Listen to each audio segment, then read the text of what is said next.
धम्मपद लोकवग्गो पद 7। यस्य पापं कतं कम्मं कुशलेन पिथीयति सोमं लोकं पभासेति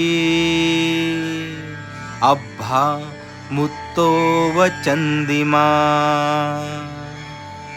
म्हणजे जो आपल्या अगोदर केलेल्या पापकर्माला आता केलेल्या कुशल कर्माने झाकून टाकतो, आपल्या पुण्यकर्माने झाकून टाकतो, तो मेघमुक्त ढगांपासून मुक्त झालेल्या चंद्राप्रमाणे जगाला प्रकाशित करतो।